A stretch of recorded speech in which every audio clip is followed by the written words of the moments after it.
Reflecting on life abroad, finding work when you live abroad. Hi, my name is Sue Shurmans, and wherever you are in the world, welcome to my channel. Thanks for being here. I really appreciate it. So this is the last in a series of 3 videos where I've covered 3 of what I class as the top challenges of living abroad. The first one was to do with networking, establishing a support network. The second was about learning the language, and this one is about finding work. Many of my friends have experienced difficulties finding work when they live abroad, particularly if they didn't move abroad with a job to go to. And whether they just set foot in the country or whether they'd been there for a while and already worked there, the challenges remained. And finding work when you live abroad can be confusing and it can be destabilising because you are often navigating a system that is unfamiliar to you. It comes with lots of twists and turns, and yeah, that's just the nature of the beast. But with time and persistence and patience, we do get there in the end. So in this video, I'm going to share my top tips with you in terms of finding work. And you may well want to have a look at a series of other videos that I produced which covered international careers. So tip number 1 is all about language, which we covered in the previous video. Not being fluent in the language, or at least to a really good level, can be an absolute barrier to you securing work. Your opportunities will be less because you will then be looking at international companies where perhaps English is the language used, and then you're going to be competing with all those other internationals who also haven't learnt the language or it's not to a proficient level. So learn the language in essence, and go back to my previous video in terms of tips on how to do that. Tip number 2 is about qualifications.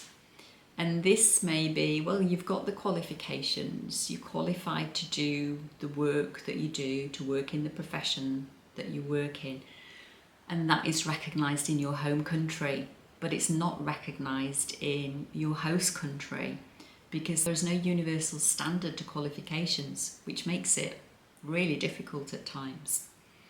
So the standard of your qualification may not be what your host country is looking for. And therefore, what may need to happen is you may need to have to study all over again. And I've seen this often with people that I know living abroad in the teaching profession and in the nursing profession. They've had to start from scratch. Or what they've done is decided, I'm done with all that, and actually this is a great opportunity for me to change careers. So tip number 2 is be aware that you might have to study again to get a qualification in your host country that is recognised within your profession, or that recognise that you may well need to change careers. Tip number 3 is about the nature of your work experience. It might actually not be fully understood by employers. So you're going to have to spell it out to them in your applications and at interviews. Even if you do that, it might not be recognised. Therefore, this tip is really about being open to the very possibility, the very distinct possibility, that you might have to go back somewhat in terms of your career. When I left the UK, I left as a HR director, and I get agitated with job titles because it's really about the job content that's important.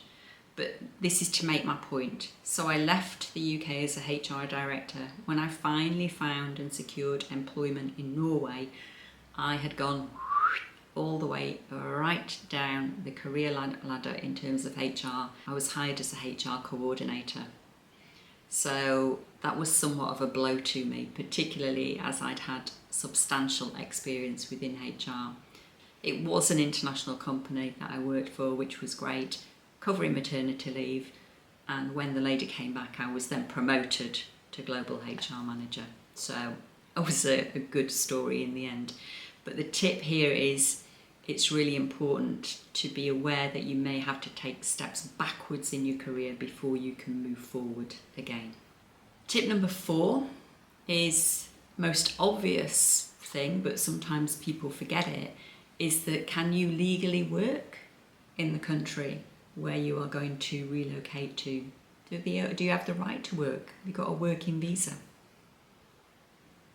Tip number 5 is really understanding the job market. What skills are in shortage in that country? What are they looking for? And in which industries and which jobs are the most vacancies? When you understand that, you understand the nature of what the country is seeking in terms of labour, and you can then match your skills and maybe look towards a career change, which is what I spoke about earlier. Tip number 5, this is reaching out to people who work in your profession already.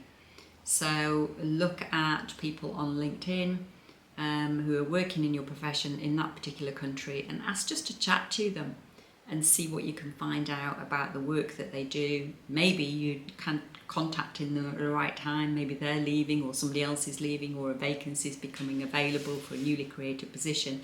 Your timing might be perfect to get you in for an interview, but reach out to people who are working in your profession just to find out more information about opportunities. Tip number 7 is contact recruitment agencies. Who are working with your jobs in your profession. They will know what credentials are necessary, what qualifications, what experience, and they will give you some pointers in terms of whether you need to do some more study, whether you need to take a step back in your career. They will have inside information of what opportunities could be available for you.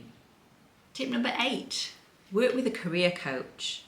Not just any career coach, a career coach who understands your profession in the country where you are now residing. So they've got that insider information. Tip number 9, be adaptable.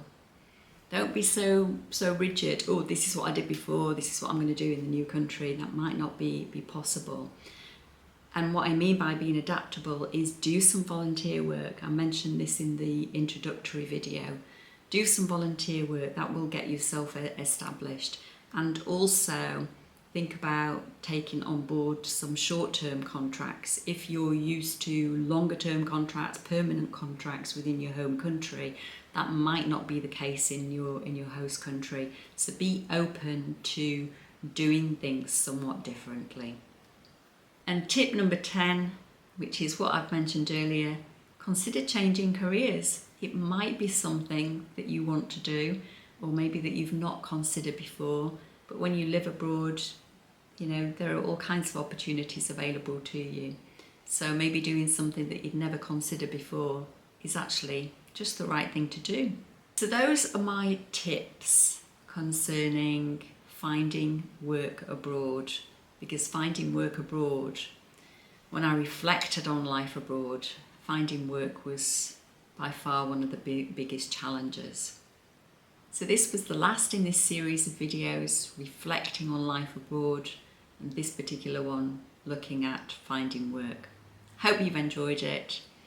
I will see you in the next one, whatever subject matter I decide to come up with next. And until then, take care. Have a great day. Bye for now. If you found this video helpful, why not consider sharing it with someone else that you consider would find the content of value? And don't forget to like and place a comment. I'd love to know what you think about the content of this video and the other videos. And importantly, don't forget to subscribe. Then you don't miss out on future videos. And remember, there are plenty of videos that have come before this one. So take a look through the channel and enjoy browsing and listening to the other content that I've posted over recent months. Until the next time, take care.